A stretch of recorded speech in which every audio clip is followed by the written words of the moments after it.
It's Thursday, 8th of January, and this is your ETX Capital Daily Market Bite.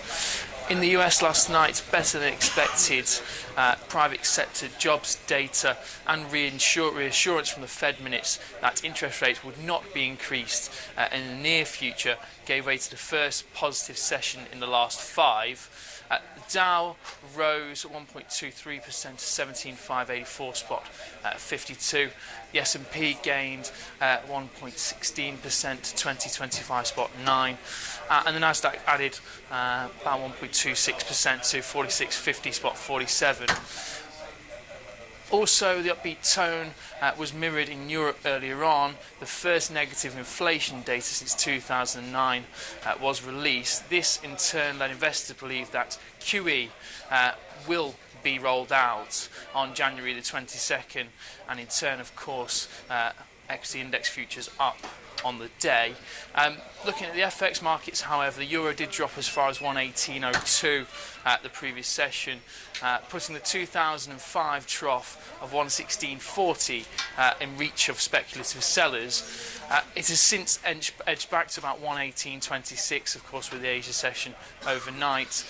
Dollar bounced above 119.61 yen, pulling away from the 3-week trough of 118.36 touched on Tuesday. Cable is actually trading its lowest in over 17 months. Growth in Britain's dominant service sector slowed last month to its weakest since May 2013. The pound plumbed as low as 150.55 and last trade at 150.93.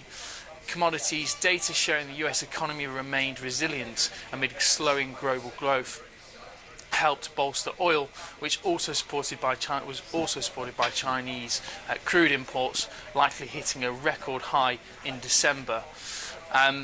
Brent crude marked an intraday high of 51.91 a barrel and was at 51.30 a barrel this morning early on, up 15 cents. US crude had risen 25 cents or so to 48.90 after touching a peak of 49.65.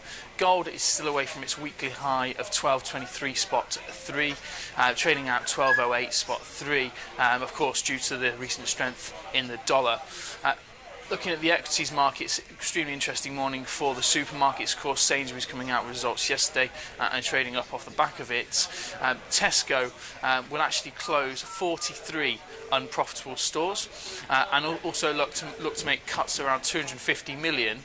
It will also cut the price of hundreds of branded products such as Hovis Bread, Kellogg's and also Stella Lager.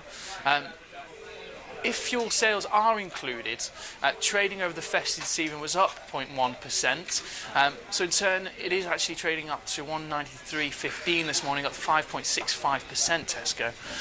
Marks and Spencer, on the other hand, has posted a worse than expected 5.8% drop in underlying sales of clothing, gifts and homeware over the Christmas period. Of course, this was made worse by the online delivery problems it did experience. It's off 2.53% this morning to 453.77. Britain's biggest online rail booking system, the Trainline, is also set to announce its IPO that could be as early as tomorrow. The company is looking at a valuation of about £500 million. Data today, we have at 12 o'clock the UK official bank rate, expected to be about 0.5%. Of course, this will be followed by an MPC rate statement. Then at 1:30, we have the US unemployment claims at 291,000.